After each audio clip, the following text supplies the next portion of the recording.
Pardon, c'est parti. Ok. Euh, eh ben, je sais plus ce que je disais. Du coup, si, peut-être un mot par rapport au RAE. Moi, je suis arrivé au RAE en 2012. J'étais alors salarié de l'association Toilettes du Monde et j'ai pas mal collaboré. Je me suis un peu détaché des activités du RAE ces dernières années pour faire ce travail de recherche et qui est grandement inspiré des collaborations que j'ai pu avoir avec le RAE et avec l'association Toilettes du Monde. Du coup, là, cette présentation aujourd'hui, pour moi, elle résonne aussi avec, on va dire, un passé professionnel très riche. Et je tenais à remercier l'ensemble des membres de ce réseau que j'affectionne particulièrement et qui, vous allez le voir, est aussi la source de ce travail de recherche, quoi. Je vais passer assez rapidement sur la séparation et les origines de la séparation à la source des excréta humains. Je pense que le public qui est présent aujourd'hui est plutôt averti par rapport à ce sujet, à ce sujet-là. J'ai fait dans ce travail de recherche un focus sur l'urine humaine stockée, qu'on appelle le lysin, comme le lisier humain, comme étant un urinofertilisant, donc un fertilisant particulier et spécifique. Et ma réflexion, elle s'est articulée sur cette matière-là, qui a des caractéristiques, on va dire, plutôt voilà, avec des taux d'azote, phosphore, potassium relativement peu concentrés. Donc, une problématique quand on l'apporte au champ agricole qui est le fait qu'on apporte beaucoup d'eau et que l'azote qui est présent dans le lysin, donc le lysin, c'est le lisier humain, quoi, pour faire le parallèle avec les lisiers d'élevage. Donc l'azote qui est présent est assez volatile, notamment avec des dégagements d'azote sous forme ammoniacale, qui est source d'odeur, quoi. Ce lysin est un... Ça, c'est un peu pénible parce que j'ai un grand bandeau au milieu, là, je vois même pas ce que je veux envoyer. Ok. Donc ce lead-in, pour moi, c'est un urinofertilisant qui a un fort potentiel en fait en termes de réflexion autour du changement d'échelle. Tristan Martin avait réalisé deux publications autour de l'analyse du cycle de vie de différents urinofertilisants comparés à des engrais de synthèse. Et il avait montré que le lysin avait un relatif faible impact sur l'environnement à partir du moment où on pouvait le valoriser dans des parcelles agricoles situées notamment à moins de 100 km. Thomas Stark, dans sa thèse, a mis en corrélation cette approche des impacts et de l'analyse de cycle de vie et des impacts environnementaux associés en essayant de voir où étaient les zones de production d'excréta humains et d'urine en particulier en France et de les mettre en corrélation avec les zones agricoles qui pouvaient être amenées à consommer des fertilisants.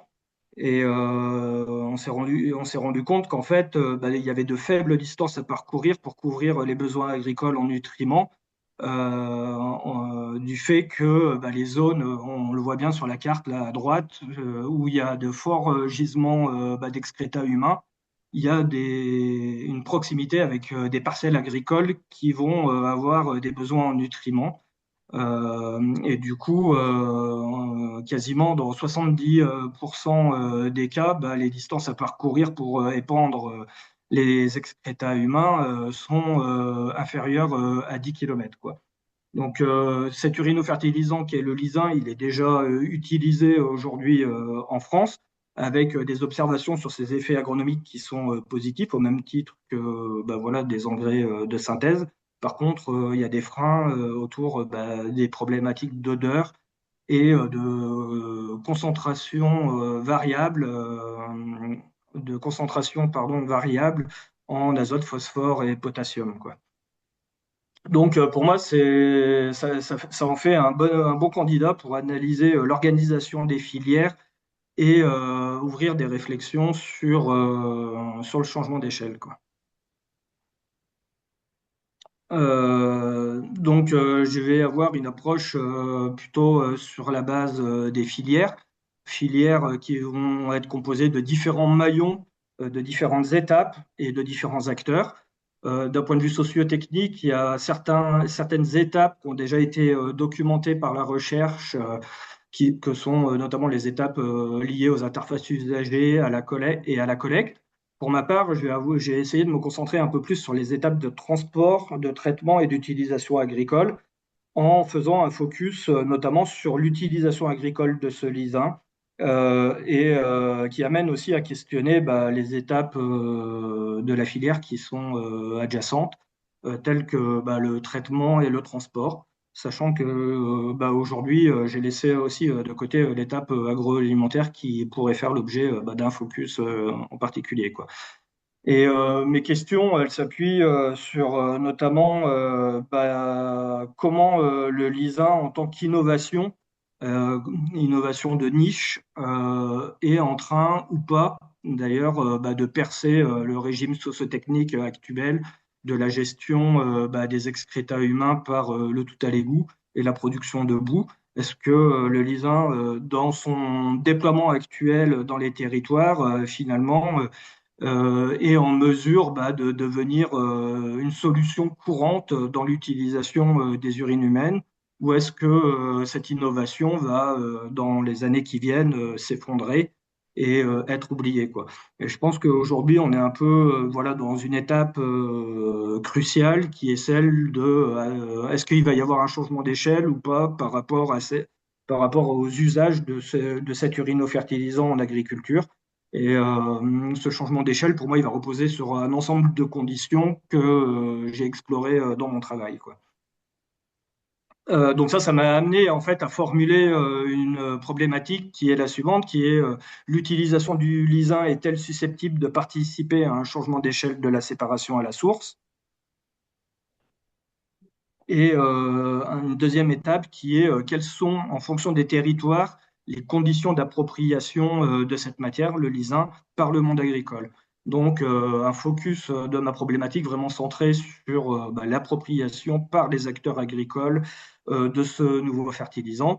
Et j'ai essayé de traduire en fait cette problématique qui peut apparaître un peu comme complexe en trois questions clés un peu plus opérationnelles, un peu plus parlantes que j'ai appelé trois dimensions pour traiter de cette problématique. Une première dimension qui a trait à l'organisation des filières. Quelles sont les organisations de filières pour rendre disponible le lisin aux agriculteurs? Quels sont les changements de pratiques liés à une fertilisation au lisin? Et quels sont les processus de diffusion de l'utilisation du lisin au sein du monde agricole? Donc trois dimensions organisationnelles, pratiques et ce que j'ai appelé démonstrative pour les processus de diffusion que j'ai essayé de traiter dans mon travail, quoi. Donc pour traiter de ces trois questions et de la problématique, j'ai créé une méthode sociotechnique de recherche-action empirique un peu particulière que j'ai appelé créer de manière ad hoc, c'est-à-dire que c'est une création ponctuelle pour pouvoir répondre à ces questions-là. Ça repose en fait sur ce qui est en train d'être déployé dans les territoires et en particulier par certains acteurs dont vous faites partie actuellement, et d'observer et d'analyser ce qui est en train de se faire pour pouvoir rendre compte des dynamiques en cours et de confronter ces dynamiques à des verrous qui ont déjà été identifiés dans la littérature et sur lesquels je vais revenir. Donc ça, c'est une démarche qui est plutôt qualitative en sciences de l'environnement et que j'ai qualifiée dans mon travail d'une posture de technologue que j'ai adoptée dans mes réflexions, c'est-à-dire technologue dans le sens d'un technicien qui va regarder comment des acteurs dans les territoires mettent en œuvre une pratique ou s'approprient une pratique. Et c'est imprégné à la fois des sociologies de l'innovation et d'études sur les transitions. Et j'en ai fait un article qui a été accepté là et qui est en cours de publication que je pourrais vous transmettre, je l'espère, bientôt dans les semaines qui viennent, quoi. Pour développer ma méthodologie, j'ai construit un cadre d'analyse qui est centré sur cette notion de la démonstration, pour mieux comprendre les mécanismes de diffusion et de réplication des pratiques. Ce cadre d'analyse, en fait, il est issu d'une recherche bibliographique et d'une première formalisation qui a été testée notamment avec des acteurs du RAE en 2023 grâce à l'implication de Léna Meunier dans le cadre d'un stage de Master 2. Donc ça m'a amené à revoir la formalisation de ce cadre d'analyse que je vais vous présenter. Et ce cadre d'analyse, en fait, il est croisé à la prise en considération des trois dimensions que j'ai évoquées tout à l'heure sur l'organisation de filières, le changement de pratique et les processus de diffusion. Et il repose sur une approche systémique qui va articuler des postures et des fonctions. Le voici. Donc, j'ai trois grandes postures qui sont prises par les porteurs de projets de démonstrateurs dans les territoires, qui font l'objet en fait d'une décision de porteurs de projets, quoi. Donc, des projets qui sont plutôt tournés vers l'expérimentation avec l'idée de tester et d'éprouver le LISA en réflexivité. D'autres projets qui sont plutôt tournés vers des actions de sensibilisation avec des objectifs de transmission et de montrer que c'est possible d'utiliser cette matière en s'appuyant sur des résultats d'expérimentation, et des projets qui visent plutôt la pérennisation des actions mises en place, des négociations avec des acteurs du territoire, d'essayer de faire réseau et d'installer un fonctionnement durable. L'articulation de ces postures se fait à travers trois grandes fonctions qui sont mobilisés et qui doivent être validés par les acteurs du démonstrateur pour passer d'une posture à l'autre. Donc une fonction que j'ai appelée de montée en compétences.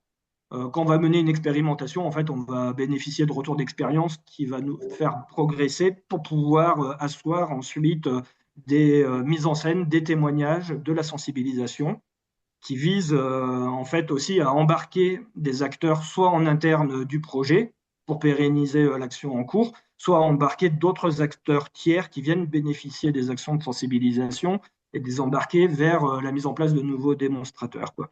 Et enfin, une dernière fonction qui est celle de réinitier une activité de démonstrateur et d'expérimentation ou de réinitier dans d'autres démonstrateurs sur d'autres territoires. Donc ça, je vais le présenter en fait en lien avec mes trois grandes questions organisationnelles, plus de changement de pratique en lien avec l'expérimentation et de diffusion du démonstrateur. Et ça va m'amener certaines réflexions. Donc pour cela, je vais m'appuyer sur différents terrains d'études. Le premier terrain, je l'ai appelé un terrain de veille au sein d'un réseau de partage d'expériences qui repose notamment sur de la participation observante. Comme j'étais très impliqué dans le réseau d'assainissement écologique avant le démarrage de mes travaux de thèse, j'avais la volonté en fait de poursuivre ces implications, notamment des implications dans certaines commissions, et de documenter ce que je pouvais aussi observer dans ces commissions et sur des collectifs d'acteurs répartis sur différents territoires français et également dans des pays voisins avec lesquels le RAE est en collaboration. Je pense notamment aux États-Unis, à la Suisse et à la Suède. Donc ça, c'est mon premier terrain. Un deuxième terrain qui est un terrain que j'ai co-construit dans le cadre du projet Colos, qui est la mise en place du démonstrateur Colos. Donc là, c'est vraiment une recherche qui est impliquée dans l'action avec une recherche-action qui repose sur des collaborations spécifiques dues à un projet spécifique dans lequel finalement je suis aussi partie prenante. Et le dernier terrain, c'est les urinoirs secs publics lyonnais, sur lequel j'ai aucune interférence opérationnelle et dans lequel je suis un peu plus situé comme un chercheur avec une observation extérieure qui vient documenter des pratiques par une série d'entretiens et de visites de sites, quoi. Alors, de manière assez rapide, je vais vous présenter un peu les résultats entre mes trois dimensions, sur les trois dimensions en lien avec ce cadre d'analyse. Donc, sur l'organisation, le contexte de la gestion du lisin, aujourd'hui, je l'ai caractérisé de plutôt peu favorable d'une manière générale, mais qui permet quand même à des pratiques et des expérimentations d'exister. du fait plutôt de soutiens locaux plus que de soutiens nationaux, parce qu'à l'échelle nationale, l'absence de cadre réglementaire fait que les acteurs se tiennent encore un peu en retrait. Mais les expérimentations, elles sont aussi boostées en quelque sorte grâce, entre guillemets, à des marchés des engrais qui sont instables. On a pu l'observer il y a 4 5 ans suite à la déclaration de la guerre en Ukraine et plus récemment avec le contexte pesant du détroit de l'Ormuz, là. Donc, le marché des engrais instables qui invite aussi les agriculteurs à s'intéresser à des ressources de fertilisation alternatives à celles des engrais de synthèse et miniers, quoi. Le deuxième élément de contexte qui est assez fort dans le déploiement de filières de gestion du luisin, c'est ce que j'ai qualifié de se connaître, se mettre d'accord et assurer la viabilité, qui repose sur des attentes et des enjeux entre acteurs au sein d'un territoire pour reprendre la main sur la matière organique et apporter des gisements de nutriments issus des excréta humains en garantie d'innocuité des matières et avec une certaine traçabilité, tout en ayant une volonté d'avoir un modèle économique qui permette à des filières d'émerger dans un cadre de viabilité, notamment économique, pour les acteurs impliqués, quoi. Et bien que ces éléments en fait reposent aujourd'hui dans les pratiques, donc quand je dis aujourd'hui, c'est essentiellement sur l'année 2024 qui a été mon année de référence dans le cadre de mon étude. Des filières qui reposent aujourd'hui pour l'essentiel sur des prestations de collecte et sur un financement du retour au sol de ces matières grâce à des prestations de collecte essentiellement dans les mains des prestataires de toilettes sèches mobiles aujourd'hui en France. Un peu plus précisément sur les expérimentations et la pratique. Les changements de pratique que vont occasionner l'utilisation agricole de l'ISIN pour les agriculteurs vont tourner autour d'une articulation logistique qui repose sur de l'optimisation du temps passé pour les agriculteurs, de l'optimisation également de l'approvisionnement, c'est-à-dire de comment faire parvenir les gisements de l'ISIN sur les parcelles agricoles et sur les fermes, mais encore plus précisément sur les parcelles agricoles. Et ça repose aujourd'hui sur l'absence de pratiques standardisées avec des choix à faire par les agriculteurs, mais aussi par leurs partenaires qui vont apporter ces matières-là sur les sols agricoles, qui vont faire l'objet de choix spécifiques sur les itinéraires agronomiques, mais aussi sur les modalités de transport et notamment de massification en fonction des itinéraires agronomiques.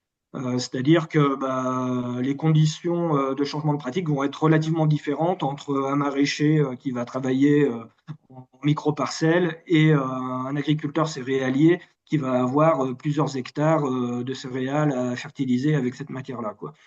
Dans cette démarche expérimentale, on va être sur des préoccupations aussi de production de données, des données qui peuvent être assez variées, hein. Ça peut être des données agronomiques, mais aussi des données en termes d'organisation de la filière, d'animation d'acteurs au sein du collectif de la filière, et ou des données d'impact de cette pratique d'un point de vue environnemental. Donc ces impacts environnementaux, ils peuvent être assez variés. On peut penser notamment en premier lieu aux impacts des résidus de médicaments qui pourraient être potentiellement présents dans ce type de matière et d'essayer de mieux connaître leur devenir une fois répandus sur les sols agricoles.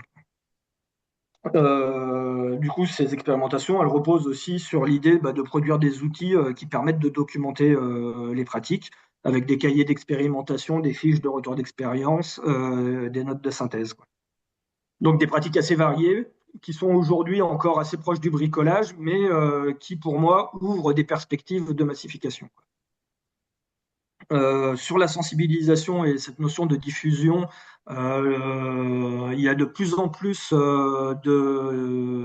d'animation et une plus forte mise en lumière en fait de ce volet agricole dans l'émergence des filières de séparation à la source aujourd'hui en France. C'était ce volet agricole en fait, il était jusqu'à on va dire peut-être le début des années 2020 relativement peu mis en lumière. Et en tout cas, moi, j'ai pu observer depuis le début de ma thèse en 2022 qu'il y avait une préoccupation de plus en plus majeure autour du fait de mettre en lumière ce que ça signifie que d'utiliser des engrais humains sur des parcelles agricoles et sur des itinéraires agronomiques, avec une mise en lumière de pratiques variées et un large spectre de sujets traités, que ce soit le lisin en tant que matière, de ce que cette matière peut signifier en termes de gestion, de public à impliquer, de techniques réglementaires, mais aussi en termes d'organisation de la filière et d'animation du réseau d'acteurs qui est mobilisé pour permettre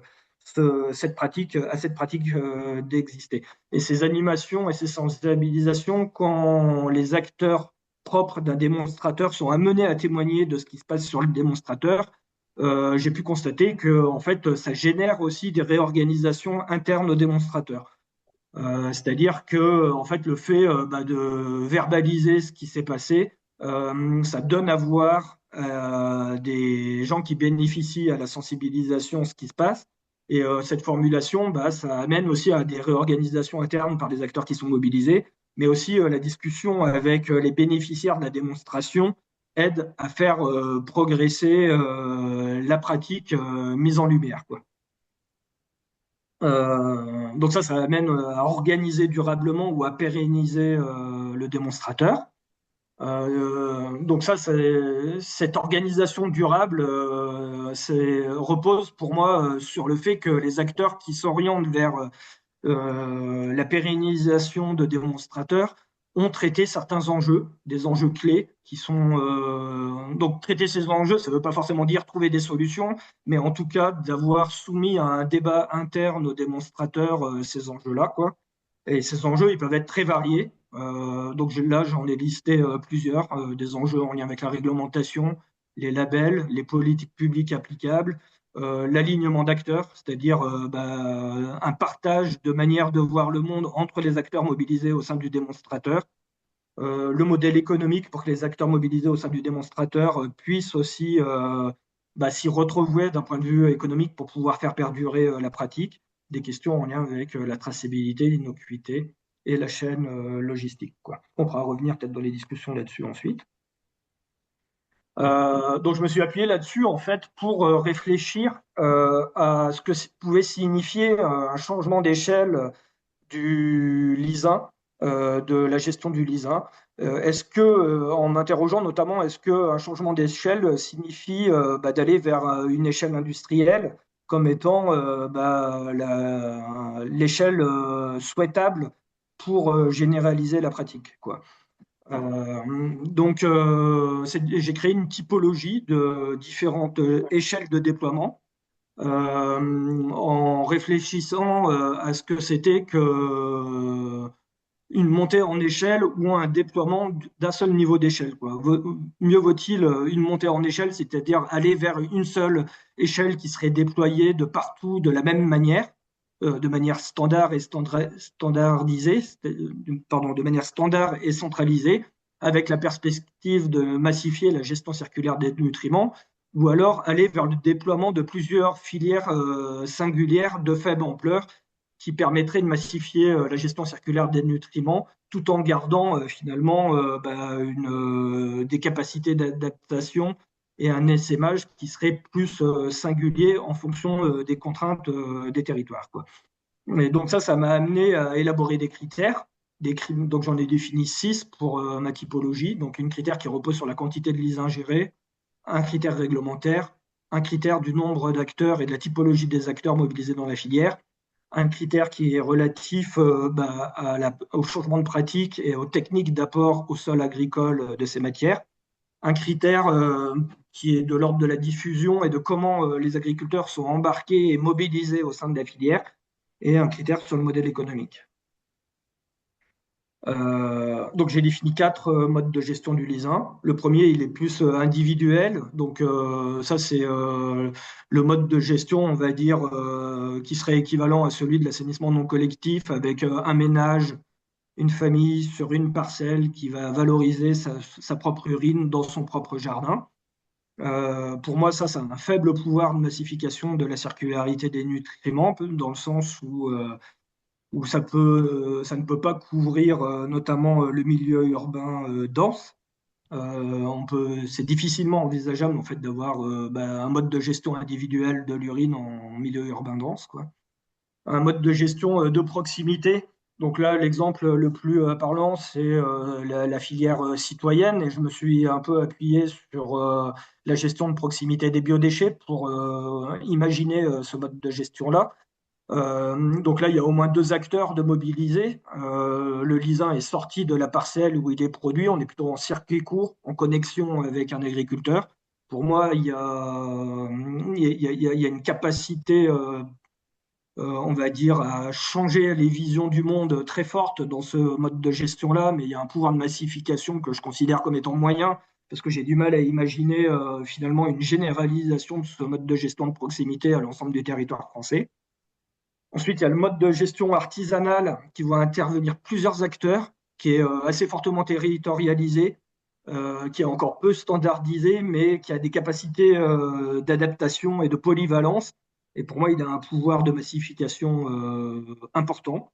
Et enfin, le mode de gestion industrielle qui est développé et calqué dans tous les territoires, quels que soient en fait les territoires et ses contraintes, qui est beaucoup plus normalisé, mais qui aujourd'hui en France, je l'ai considéré comme étant inexistant. Donc ce mode de gestion industrielle du lisin, il est plus prospectif par rapport à ce que j'ai pu observer sur le terrain et hypothétique en quelque sorte, et pas forcément très pertinent parce il amènerait notamment à réfléchir à modifier finalement les caractéristiques premières du lisin et notamment les contraintes fortes que sont le fait que le taux d'azote est très faiblement concentré dans le lisin et que l'azote est notamment très volatile. Donc ça amènerait à envisager finalement des traitements du lisin qui feraient que le mode de gestion industriel ne serait plus applicable au lisin, mais à un autre urinofertilisant, quoi. Du coup, je sortirais un petit peu de mon scope de mode de gestion du lisin à travers ce mode de gestion-là. Mais ça reste hypothétique parce qu'aujourd'hui, il n'y a pas de déclinaison opérationnelle effective observable en France, quoi. Donc ça, je le passe, mais on reviendra en question dessus. Du coup, en synthèse, la gestion artisanale pour faire des liens avec l'agroécologie. Donc dans le dernier chapitre de ma thèse, j'ai essayé d'avoir une approche beaucoup plus opérationnelle, et notamment en apportant des éléments de conception et de préconisation sur la gestion artisanale du lisin. Et donc je vous invite à consulter ce chapitre 6 qui est un peu plus opérationnel, et je vais en décrire quelques éléments ici. D'abord, pourquoi ce choix de travailler sur ce mode de gestion-là particulièrement? Peut-être dire que c'est un choix de ma part que j'assume aussi comme étant un choix en tant que tel, parce que il me semble que d'approfondir un mode de gestion en particulier, ça permet aussi d'ouvrir des pistes de réflexion pour améliorer les pratiques en cours et aussi apporter des éléments de réflexion pour les autres modes de gestion, quoi. Pour moi, ce mode de gestion artisanale, c'est aussi celui qui a la plus grande capacité à massifier la gestion circulaire des nutriments dans les territoires. Et c'est aussi, pour moi, le mode de gestion qui répondrait au mieux aux enjeux environnementaux et sociaux en termes de transition de pratiques dans la gestion des excrétas d'une manière générale, quoi. Ce mode de gestion, il repose sur des adaptations, des compromis et des innovations. Il reste fortement connecté aux contraintes des territoires. Voilà, il y aura dans son déploiement, il y aura une prise en considération plus forte des contraintes des territoires. Par exemple, un territoire où il y a du maraîchage de manière intense, il va peut-être pas réfléchir à gérer du lisin de la même manière qu'un territoire où on est plus sur de la culture céréalière en grande parcelle, parce que les outils disponibles et les besoins des cultures ne sont pas les mêmes.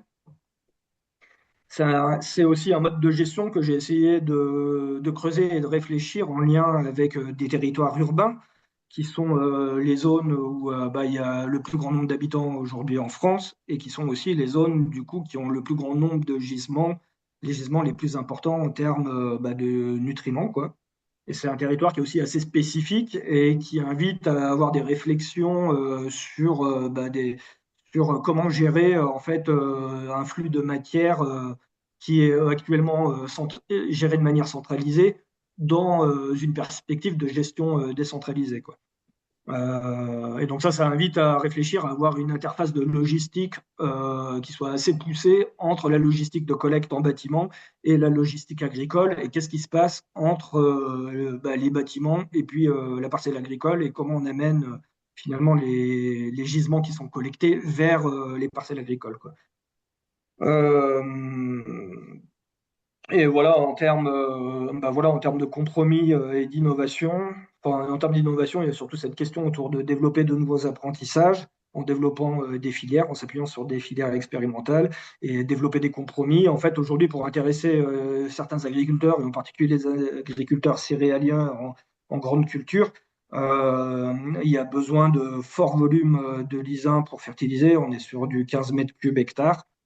Sachant que les tailles moyennes de parcelles céréalières, c'est entre 3 et 5 hectares.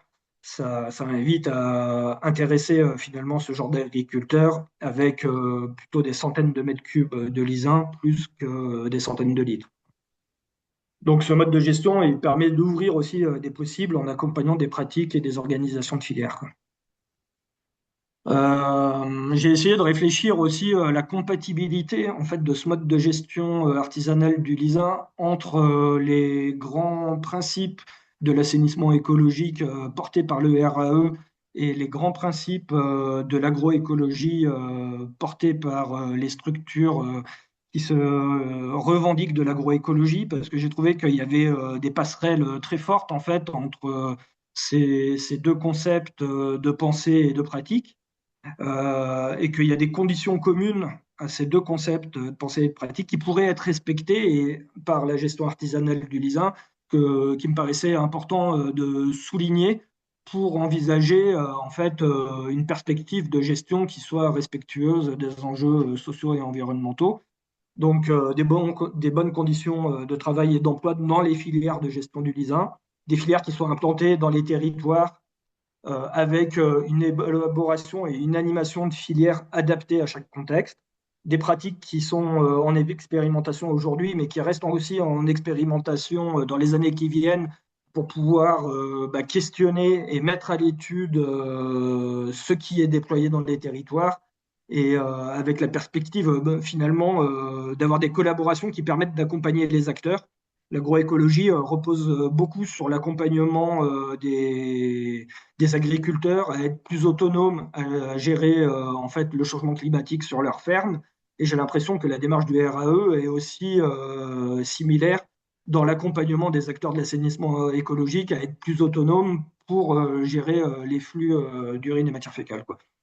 Des conditions communes à respecter qui reposent aussi sur des actions de sensibilisation et du partage d'expériences et de faire des liens entre mondes différents, donc des mondes différents au sens très large, en comprenant à la fois les humains, les non-humains, les matières, les modes de gestion de matière, etc., quoi. J'ai identifié plusieurs verrous à lever pour changer d'échelle et trois grandes familles de verrous qui reposent sur mes trois grandes questions, dimensions initiales. Je vais passer assez rapidement là-dessus, vous pourrez revenir là-dessus, mais pour moi, ces verrous, en fait, c'est autant de questions à travailler au sein des collectifs de filières dans les territoires pour faire parvenir puis utiliser le lisin sur une exploitation agricole. Je parle toujours du lisin, mais je pense qu'il y a des passerelles assez évidentes entre mes réflexions sur le lisin et d'autres urinofertilisants qui sont disponibles aussi dans les territoires. Et du coup, les perspectives par rapport à ça, c'est exactement ce que je viens de dire, quoi. C'est étendre cette discussion qui fait un focus sur le lisin à d'autres urinofertilisants et d'autres engrais humains, mais aussi d'étendre cette discussion en ayant en tête que ce qui est développé pour le lisin dans les territoires repose aussi sur des hybridations avec du matériel et d'autres intrants et hybridation dans le sens de la mutualisation de matériel et des pratiques croisées entre différentes sources de matière, quoi. Et pour soutenir en fait ce changement d'échelle, bah, il y a différents leviers. Et je pense que d'embarquer l'agroécologie et les acteurs de l'agroécologie dans les territoires à s'intéresser aux engrais humains comme une nouvelle source de fertilisation, c'est une bonne opportunité pour appuyer les démarches en cours. De créer des liens aussi avec les politiques agri-alimentaires dans les territoires, qui reposent pour beaucoup, via la loi Egalim, à de l'agriculture sous label. Donc ça pose aussi, et ça ouvre à tout un champ de questions par rapport à ça, qu'il conviendrait en fait de travailler dans les années qui viennent. Voilà, je finis là-dessus et peut-être un mot pour dire que j'ai une publication qui est en cours et qui vise justement à faire la passerelle entre l'assainissement écologique et l'agroécologie par rapport à ce que je suis en train de raconter dans cette dernière diapo. Voilà, merci à vous. Eh ben, merci à toi. C'était super complet et tu as presque tenu le temps, donc c'est parfait. Donc la parole est à vous. Si vous avez des questions, n'hésitez pas. Vous pouvez soit les poser dans le chat, soit vous pouvez directement prendre la parole. Il n'y a pas de souci.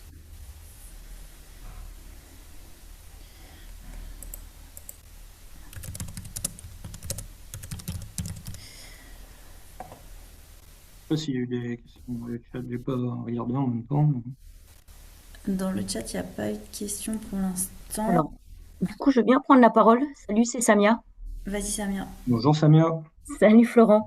En t'écoutant, enfin, je vais poser la question directe. Sur le projet Colosse, les urines, donc tu es à Lyon, ça arrive de Lyon centre urbain hyper dense? C'était comment le transport et la logistique? Ou c'est des urines de festival? C'est des urines de festival. J'ai vu Ah, qu'il y avait un set de collecter tout à l'heure, de connecter tout à l'heure. C'est Sébastien de TLB du Rhône, membre du RAE, qui a mis à disposition les urines d'un festival qui couvrait avec son activité et qui était Sébastien, lui, il a un dépôt logistique qui était situé à 8 km de la parcelle agricole où ouais, vous avez le tracteur avec la tonalisier là sous les yeux et avec la et, parcelle de maïs à droite là. hmm. Donc ça c'est la même parcelle. Euh, Et du coup, en et fait, je du te coup, ouais, posais voilà, cette question. le gisement était de festival Ouais. ça fait partie un peu des compromis que j'évoquais tout à l'heure, en fait. Aujourd'hui, quand tu veux expérimenter en agriculture, en grande culture, sur des parcelles agricoles, la gestion du lisin, tu es obligé parfois de faire venir du lisin ou de l'urine un peu de loin pour pouvoir mettre en place une expérimentation parce que les gisements, ils sont pas encore forcément facilement accessibles, quoi. Et là, tu vois, c'est la métropole de Lyon là, qui nous a prêté la tonalisier qui est derrière le tracteur. Et ça, c'est pareil, c'est des éléments qui sont assez, je sais pas comment dire, contextuels au cas particulier de Colosse, Hmm. et qui fait que j'ai pu avoir une réflexion sur le territoire, en fait, sur un autre territoire où il n'y aurait pas eu la métropole qui nous ait prêté la tonalisier avec laquelle ils ont l'habitude de dépendre les bouts de la station d'épuration. Bah, le projet du démonstrateur Colosse, il aurait peut-être eu un visage totalement différent, quoi. Et Et là, en du coup, fait, l'agriculteur, c'est l'agriculteur qui est aussi au plan d'épandage de la commune sur laquelle les épandages ont eu lieu. Et lui, il avait un accès privilégié à cette tonalisier. Ouais. Et du coup, en fait, je te posais cette question parce que j'étais surprise de t'entendre dire donc que pour toi, donc dans l'idée de massifier, hein, euh, la ville, enfin l'urbain en tout cas hyper dense, c'est une bonne solution. En même temps, on voit que par exemple sur le projet parisien Saint-Vincent-de-Paul, la solution n'a pas été celle du Lisa et on le comprend. Parce que comment est-ce qu'on ferait pour prélever et sortir des tonnes à eau, enfin des tonnes d'urine au niveau transport et logistique. Et disons que si tu veux, dans ce que tu as présenté, je suis surprise aussi, alors que la première carte le montrait, là, celle de Martin, que tu fasses pas non plus un parallèle entre le type d'urino-fertilisant et le contexte dense, enfin la densité du territoire sur lequel on est, quoi. Ouais. Euh, moi, en fait, j'avais, par rapport à cette carte-là, mon point de départ, c'est grosso modo de dire que dans la majorité des cas, aujourd'hui en France, tu pourrais faire moins de 50 kilomètres pour, épandre l'urine que tu as collectée, quoi. Et en faisant moins de 50 kilomètres, Tristan Martin, il a montré que le lisin, c'était l'urinofertilisant qui, d'un point de vue environnemental, était le plus économique en termes d'impact sur les gaz à effet de serre, quoi. Ok. Mais du coup, il y a Et la du coup, moi, distance, mais il y a je aussi suis la parti de logique. Ouais. ça, c'était mon premier constat. Et mon Mhm. deuxième constat, c'était que ma réflexion, au regard de mon parcours et de ma volonté de travail de recherche, c'était de m'appuyer sur des pratiques en cours dans les territoires. Et qu'aujourd'hui, pour s'appuyer là-dessus et regarder ce qui se fait et avoir une analyse opérationnelle, en fait, il n'y a que du lisin en termes de gestion d'excréta humains qui revient au sol agricole de manière conséquente, quoi. Donc, c'est ce croisement en fait de ces deux éléments qui a fait que j'ai produit ma réflexion sur le lisin. Sur le lisin. Après, ma réflexion, elle s'est appuyée là-dessus. Il y a, il y a peut-être deux choses qui découlent de ça. C'est d'une part, bah, c'est un choix qui est situé et que je viens de justifier et qui est nécessairement critiquable. Et ça, je suis tout à fait d'accord. Et l'autre aspect, c'est que ce choix que j'ai fait, il invite aussi à être saisi pour faire d'autres choses, quoi. Et Mm. faire d'autres choses, c'est ce que j'évoquais tout à l'heure sur un peu ce que j'ai perçu en termes de limites pour le lisin. Moi, c'est finalement que tu transportes de l'eau, ce que tu es en train de dire, et Mm. tu transportes une matière dont le contenu n'est pas stabilisé en termes de volatilisation de l'azote et amène des risques des risques et des impacts, des risques d'odeur et des impacts sur notamment la pollution atmosphérique, quoi. Au-delà de ça, bah, est-ce que collectivement on est prêt à ce qu'il y ait des tracteurs dans les villes ou des vidangeurs qui transportent une matière odorante à travers les rues, alors que les rues sont occupées aussi par un certain trafic et par des personnes dont la sensibilité aux odeurs est aujourd'hui moins tolérante qu'il y a quelques années, Mm. Bon, de toute quelques façon, on centaines, va pas voire apporter quelques la centaines d'années, quoi. réponse maintenant, mais il y avait un truc là-dessus qui, pour moi, était comme ça important quand même à percevoir, quoi. C'est vrai que la densité, le contexte, après, il y a peut-être d'autres solutions, hein. On peut, enfin, bon, bref, on va peut-être pas tout évoquer maintenant, mais voilà, c'était juste le tout petit truc sur lequel je m'interrogeais. Après, moi, ce que je me dis, c'est qu'aujourd'hui, il y a pas mal d'agriculture urbaine qui est développée et que, Ouais, en termes de développement de démonstrateurs et d'expérimentation, en milieu urbain, ça peut être intéressant d'aller chercher à saturer les espaces agricoles proches des centres urbains avec ce qui est déjà disponible et qui est faisable à moindre coût énergétique et, excellent. Mm. Excellent.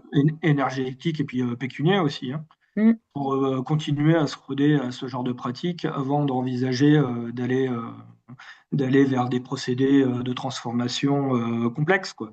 C'est ça. Ça, Excellent. après c'est mon avis personnel, hein. Ouais, ouais. Je sais qu'il y a des acteurs au sein du RAE qui portent pas cet avis-là, mais voilà, je fais aussi état de ce que je Bah, pense dans mm. mon travail de recherche, quoi. Non, mais c'est excellent. Ouais, du coup, effectivement, ça raconte peut-être cette histoire-là, quoi. Ça Mm. permet de rebondir, en effet. T'as aussi la grille urbaine, quoi, et t'as cette histoire américaine, là, je sais plus, cette ville, là, la ville automobile, là, tu sais, qui a été complètement, ah, merde. Détroit, non? Détroit, exactement, ouais, tu vois, dans une ville comme Détroit, enfin, ça, ce sera un exemple. Je sais pas s'ils ont utilisé du lisin pour fertiliser les anciens jardins qui sont devenus des champs, mais Ah oui, ou tu veux dire où l'agriculture urbaine a repris ouais, de la verve suite à l'abandon des zones exactement. de centre-ville par une Ouais, certaine catégorie de la population. ouais, Ouais. ouais, ouais, cette histoire-là, c'est pas une utopie, quoi. C'est possible. Ok, je te remercie, Florent. Merci à toi. Est-ce qu'il y a d'autres questions? Ah, il y a une question dans le chat de Bernard qui demande comment voyez-vous la faisabilité économique d'une filière complète collecte, maturation, épandage? N'hésite pas, Bernard, à prendre la parole si tu veux développer ta question.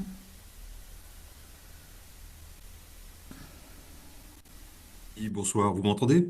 Oui. Oui, très bien.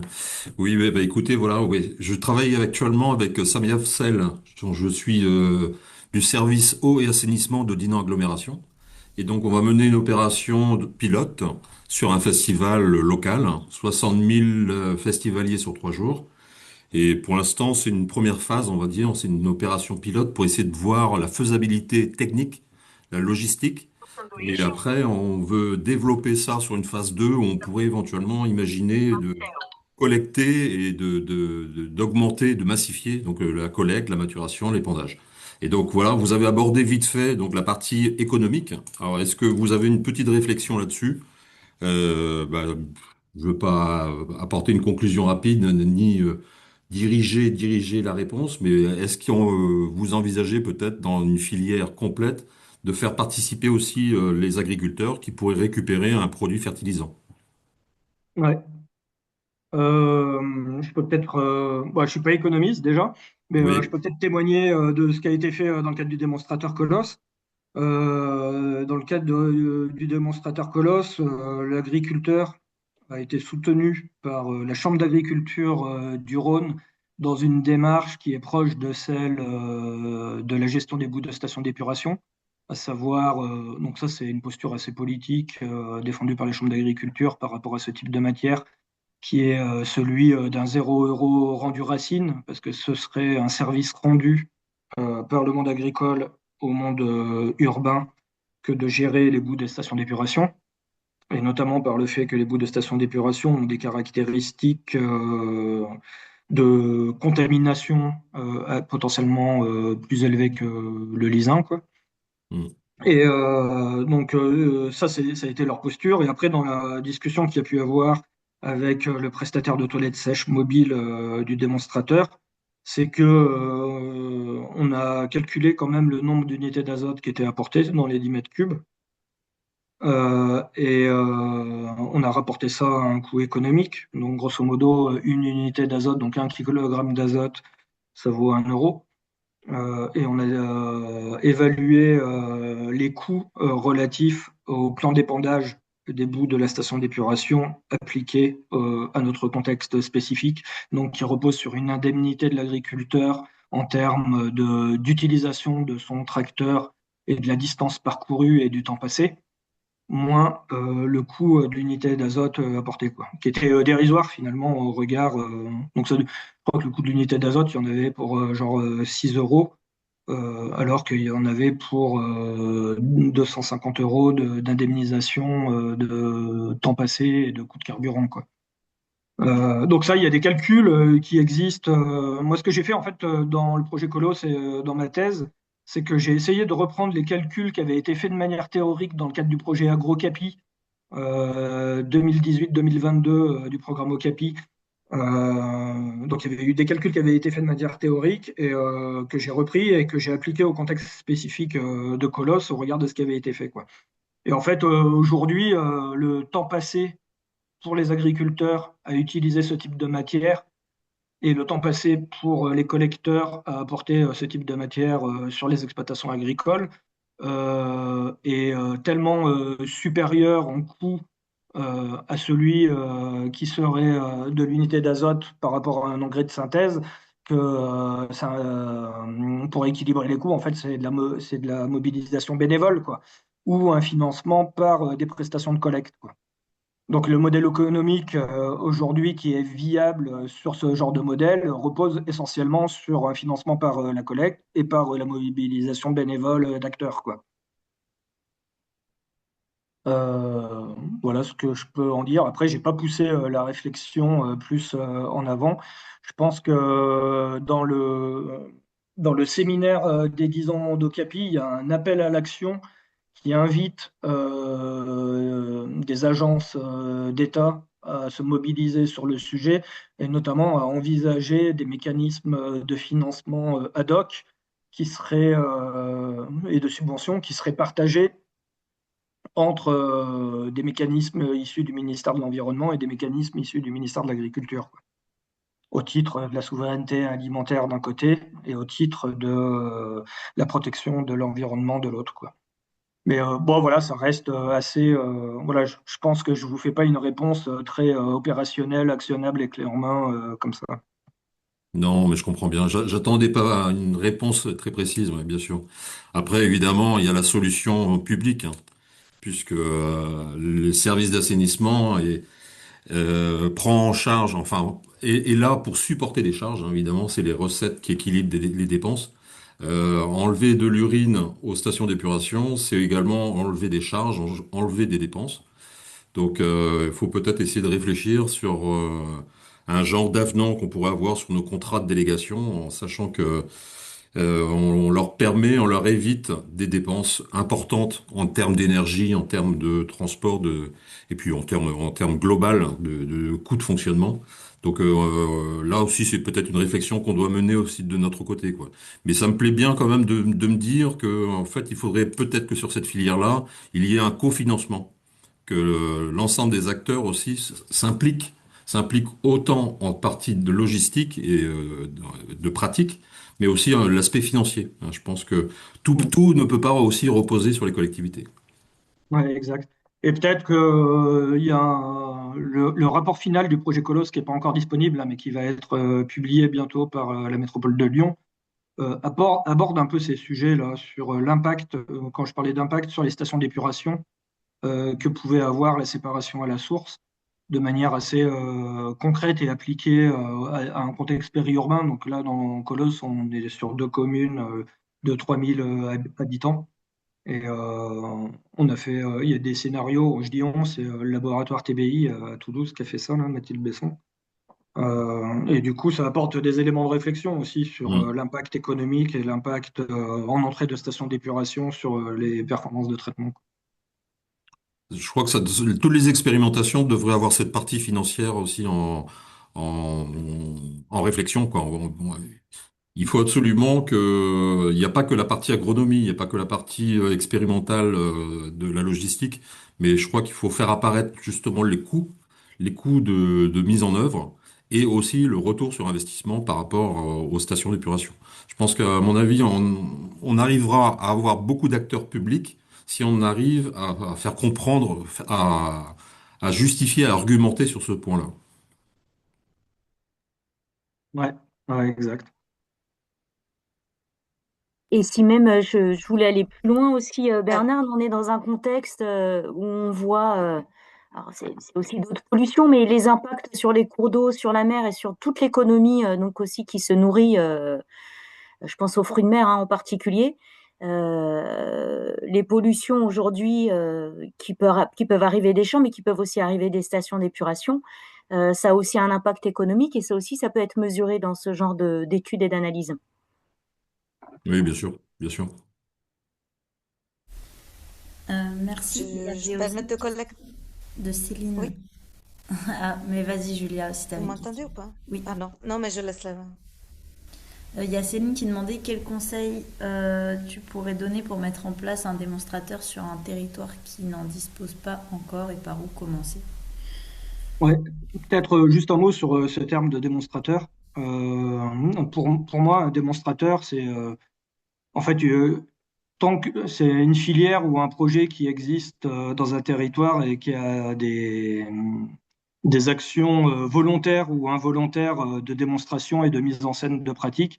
Et en fait, je pense qu'aujourd'hui, dans la gestion des excréta humains hors des réseaux d'égouts, comme il s'agit de pratiques qui ne sont pas dans le régime courant de gestion des matières pour le commun des mortels, toutes les filières qui existent sont, selon mon point de vue, des démonstrateurs, quoi, finalement. Parce qu'elles apportent des éléments qui viennent perturber le régime de gestion classique du système alimentation-excrétion, comme dirait Fabien, quoi. Donc de remise en cause des modes de gestion des excrétas de manière générale, quoi. Et pour répondre à la question de Céline, qui est relativement complexe. Moi, je dirais, donc déjà peut-être qu'il y aura des éléments de réponse dans un des livrables du projet Colos. On a voulu faire un document sous forme de questions-réponses qui permettrait d'éclairer les collectivités qui veulent se lancer dans la séparation à la source sur leur territoire. Et dans ce document, on traite beaucoup de comment réunir des acteurs tout au long des étapes de la filière autour de la table, quoi. Et c'est un peu ce qu'on s'est rendu compte avec la métropole de Lyon, c'est que le projet il était porté par la direction du cycle de l'eau et qu'en fait, pour plus de performance et de durabilité et de pérennisation dans le temps des filières, il faudrait que le projet il soit porté par plusieurs directions parce que le sujet de la gestion des excrétas est finalement transversal à plusieurs directions, quoi. Et on pense notamment à la direction des déchets, à la direction de l'agriculture et de l'alimentation, aux directions de gestion des bâtiments et de l'urbanisme. Donc il y a vraiment une réflexion à avoir qui doit être transversale en fonction des acteurs qui sont mobilisés dans les différentes étapes, quoi. Peut-être que je suis arrivé à la fin avec une diapo que je vous ai pas présentée, mais que je peux vous présenter maintenant. Enfin, deux petites diapos là qui invitent en fait, à voir la filière et à voir quel acteur, voilà, plutôt celle-ci là, quel acteur est mobilisé en fonction de quelle étape de la filière. Donc là, sur cette diapo, on a plutôt des acteurs qui sont opérationnels et en prise avec la matière en fonction de chacune des étapes. Donc moi, j'ai plutôt regardé les étapes qui sont pas en grisé là. Non, qui ne sont pas en grisé, voilà. Celles qui sont en grisé, là, ça fait l'objet d'autres travaux, mais j'ai plutôt regardé ce qui se passait sur la gauche là, de ce schéma-là, avec les acteurs, on va dire, mobilisés sur ces étapes-là. Et du coup, moi, le conseil que je peux donner à Céline, c'est de mobiliser ces acteurs, de les réunir autour d'une table et de voir ce qu'il est possible de faire. Et ensuite, dans un second temps, d'essayer de voir quels sont les acteurs qui peuvent avoir un effet levier sur les actions que les acteurs de la diapo précédente décident de faire, quoi. Donc des acteurs qui sont plutôt extérieurs et pas forcément directement en prise avec la matière, quoi.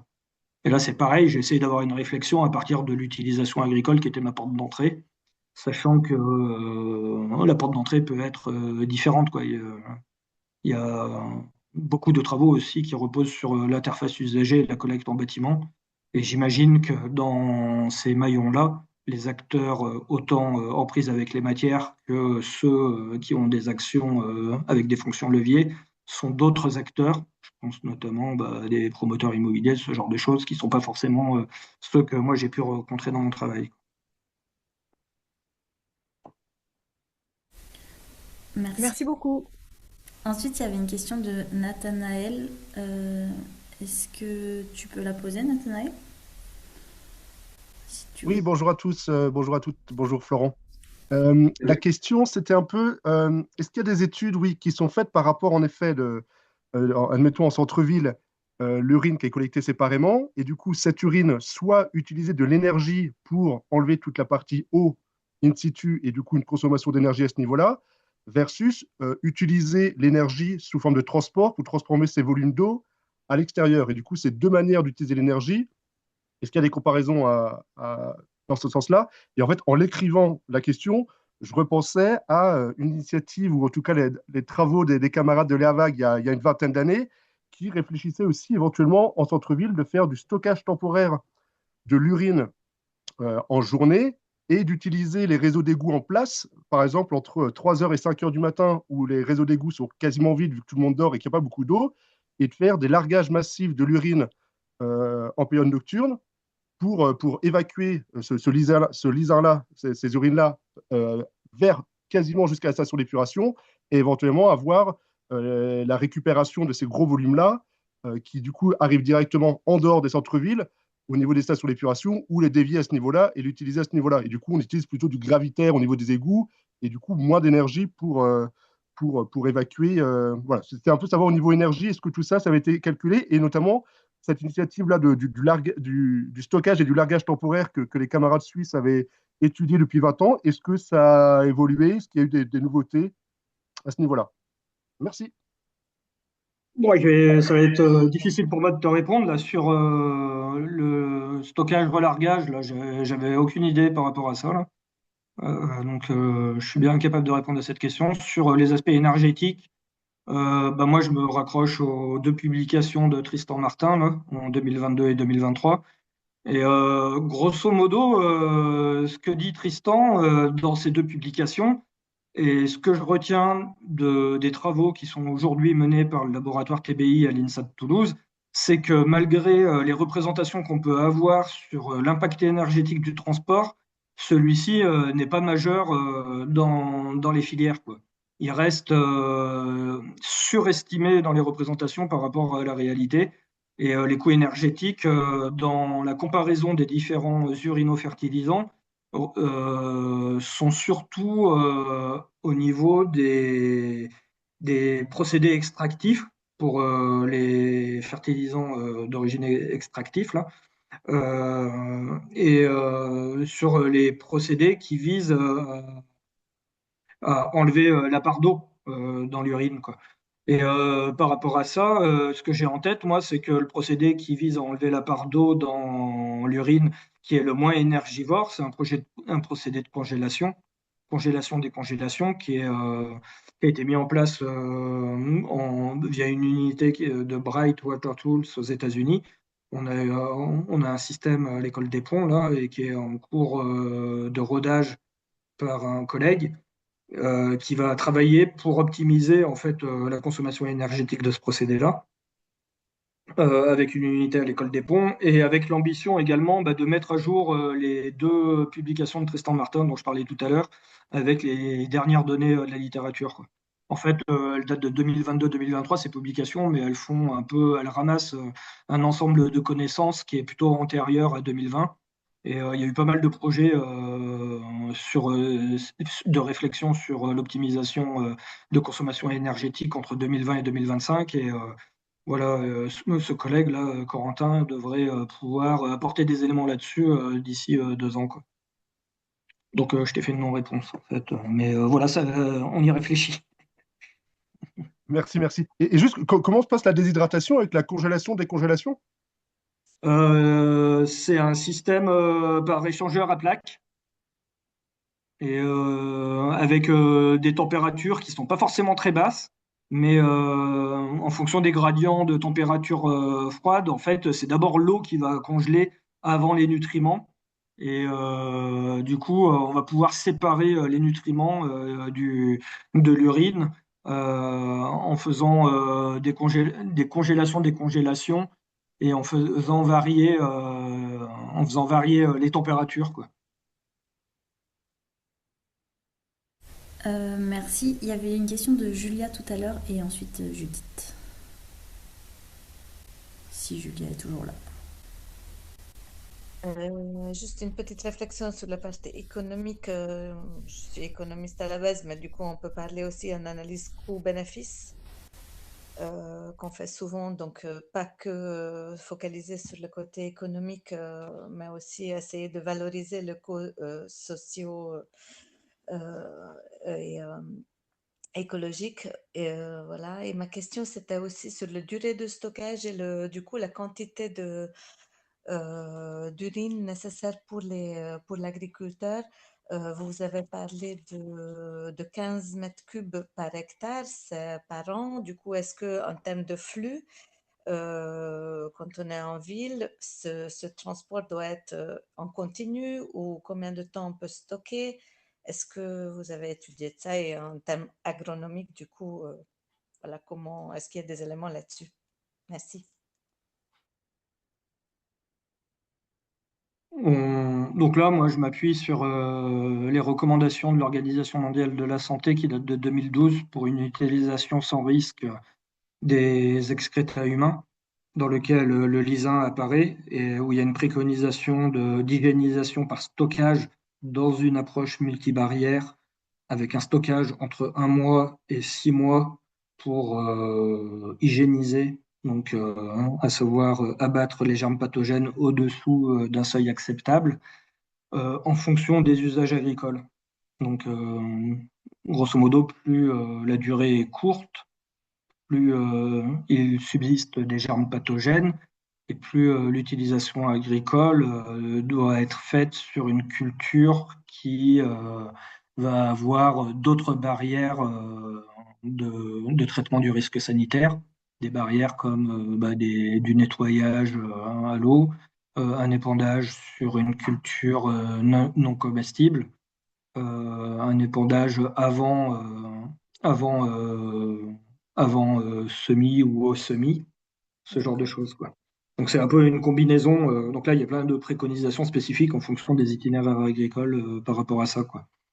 Et une fois que l'urine est collectée et stockée en cuve étanche fermée, il n'y a pas de, il n'y a pas de contrainte sur la durée totale de stockage, quoi. Les contraintes, Merci. elles sont principalement sur le fait d'éviter la volatilisation de l'urine, quoi. Ok, merci beaucoup. Et dernier De l'urine, de l'azote, point quoi. qui m'a... Ouais, merci beaucoup. Euh, Comme j'ai une approche plutôt globale sur ces thématiques, du coup, là, on a isolé le traitement ou l'utilisation de l'urine, mais dans la globalité, il nous reste toujours les sels, dans quelle mesure on peut traiter en fait uniquement l'urine dans une approche globale et systémique, et modèle économique aussi, forcément, il y a un lien entre les deux. Et est-ce qu'on passe pas à côté de la plaque aussi de juste comment intégrer aussi la gestion des sels dans dans cette logique? Ouais. C'est vrai que moi, je me suis pas, dans mes travaux, là, je me suis pas intéressé à ça. Il y a Paul Minier qui a soutenu sa thèse il y a 2 ans, qui est beaucoup plus sur une approche sanitaire et dans laquelle il a traité de filières avec la gestion des sels. Euh, ce qu'il dit, grosso modo, c'est que le tout à l'égout a plutôt un impact de diffusion des germes pathogènes, alors qu'il vaudrait mieux confiner les sels pour éviter cette diffusion des germes pathogènes, et que les filières de gestion par toilette sèche apportent des solutions de gestion confinée qui sont, d'un point de vue sanitaire, beaucoup plus efficaces, quoi, d'une manière générale par rapport à l'approche globale de gestion des excréta humains, quoi. Mais là-dessus, je pense que On a le beaucoup. RAE est assez Ouais. performant en termes de dispositifs techniques et de réflexion à des dispositifs techniques pour confiner les sels et puis les hygiéniser par compostage, notamment, ou Après, lombricompostage. ma question, c'est plutôt d'aller dans le même filière agricole et apporter ça comme une source d'engrais et d'amélioration des sols, etc. Ce type de compost. Mm. Voilà. Euh, Ok. Ouais, après, à partir du moment où c'est du compost, sous forme de compost, les agriculteurs, en fait, si on sait leur dire les taux de nutriments du compost, du dit compost, et s'il y a une analyse matière organique, etc., ils sauront comment l'utiliser dans leurs itinéraires agronomiques. Ouais. Merci. Merci. Il y avait une question de Judith, si tu es toujours là. Je suis là. Merci Florian, c'était super. C'est plus une question générale sur le congélation, décongélation de l'urine, parce qu'évidemment ça m'intéresse pour le Groenland. Mais on aura peut-être pas le temps de tout couvrir là maintenant, parce que je crois qu'on est un peu en retard, non? On peut peut-être s'en parler séparément. Ouais, bah ouais, carrément. Et puis peut-être, je sais pas, t'avais pas dû rencontrer Corentin quand tu étais venu au Lésu, là. Si je Mais l'avais vu au lancement de la Mapipi, il était là, non? peut-être, Ouais, je ouais, sais ouais. plus. Mm. Mais bon, bref, c'est pas, on n'est pas obligé de parler de ça maintenant en détail. Mais je te recontacterai avec Corentin aussi. Ouais, ça va. Ok, est-ce qu'il y aurait une dernière question peut-être alors et après on pourra clôturer les échanges. Il y avait une demande de témoignage de Amy par rapport à la stabilisation des urines de la part de Samia. En fait, la question, c'est est-ce que si on stabilise les urines, est-ce qu'on va pas aussi dans le sens de la massification? Est-ce que ça, c'est pas un des éléments dans ta thèse et ta recherche. Est-ce que ça, c'est un des éléments à, entre guillemets, rectifier pour que la massification soit possible, en tout cas dans le contexte là où le lysin est, est fléché, quoi. Ouais. Bah, moi, ce que je dis dans l'ouverture et la conclusion de ma thèse, c'est que en fait, toutes les réflexions que j'ai pu avoir sur le lisin, ça invite à aussi améliorer les filières. Et Mm. dans améliorer les filières, il y a amélioration du lisin, ce que j'appelais un peu lisin amélioré ou autre urinofertilisant qui a bénéficié des retours d'expérience du lisin vers la stabilisation de l'azote et la concentration, quoi. Et je pense que dans les années à venir, c'est effectivement deux, deux orientations à prendre en considération de manière sérieuse pour apporter du confort et limiter les impacts négatifs environnementaux, quoi. Super, merci.